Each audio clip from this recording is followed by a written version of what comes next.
शब्द कानावर पडला की आपल्या डोळ्यासमोर एकच नाव येतं आणि ते म्हणजे मनोज जरांगे पाटील।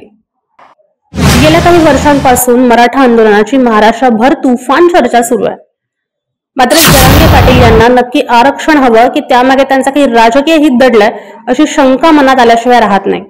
आणि त्याचं कारण म्हणजे जरांगे पाटील हे आरक्षण मागता मागता आता थेट राजकारणात येण्याची भाषा करू लागलेत। बरं, ते फक्त फडणवीसांनाच टार्गेट करतात हे अख्खा महाराष्ट्र जाणतोय। हो, फडणवीसांवर त्यांचा इतका राग की ते त्यांच्याबद्दल अतिशय खालच्या भाषेत टीका करायला लागलेत।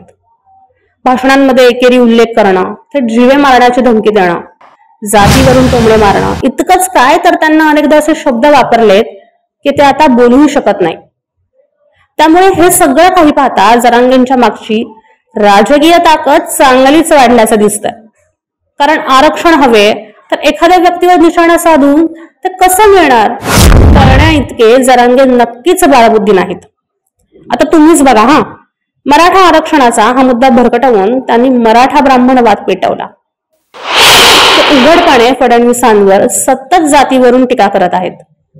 जरांगे यांचा हा पॅटर्न पाहता पुरुषोत्तम खेडेकर यांची आठवण झाल्याशिवाय राहत नाही। यासाठी 1995 सालच्या राजकारणावर थोडी नजर टाकूया।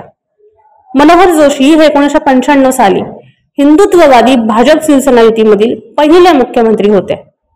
त्यावेळी काँग्रेसला नक्कीच धक्का बसला होता।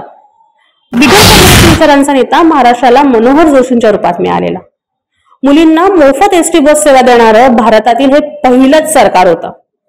पण सरळ चालेल तर राजकारण कसलं हो। एकीकडे महाराष्ट्रात क्रांती घडत असताना, महाराष्ट्र विकासाच्या मार्गावर असताना पुरुषोत्तम खेडेकर यांनी मराठा सेवा संघटनेची स्थापना केली। ही संघटना मराठा बांधवांच्या हितासाठी कमी आणि ब्राह्मण विरोधी जास्त असेच कार्य करताना दिसले। या मराठा संघटनेनं हिंदू धर्म, हिंदू संस्कृतीला पूजायचं तर सोडाच, पण यांनी मराठा जोडो यात्रा काढत मराठा तरुणांच्या डोक्यात ब्राह्मण विरोधी विचार भरवले। यातून जातीय वाद वाढला। मराठा विरोधी ब्राह्मण हा वैचारिक संघर्ष पेटला। अगदी याची उदाहरणच द्यायची झाली ना तर भांडारकर संस्थेवर हल्ला, लेखकांच्या तोंडाला काळं फासणं, बाबासाहेब पुरंदरेंचा विरोध अशी दडपशाहीची भूमिका त्यावेळी घेतली गेली।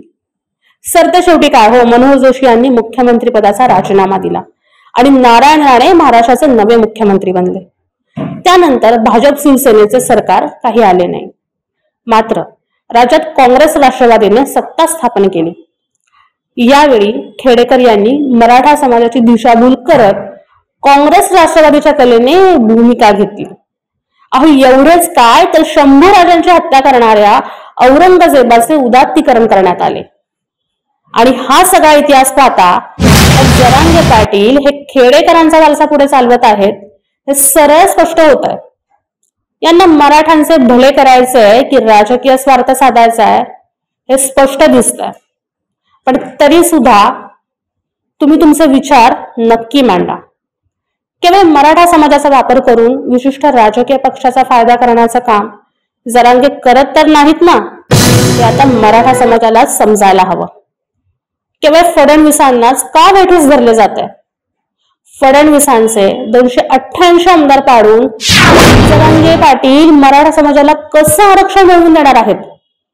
फडणवीसांना राजकारणातून संपवायचे ही मानसिकता घेऊन वायफाय जरांगे नक्की मराठा समाजासाठी संघर्ष करत आहेत की फडणवीस यांच्या कारकिर्दीची सुपारी घेऊन केवळ मराठा समाजाचा वापर करत आहेत? हे आता मराठा बांधवांनीच ठरवायला हवं।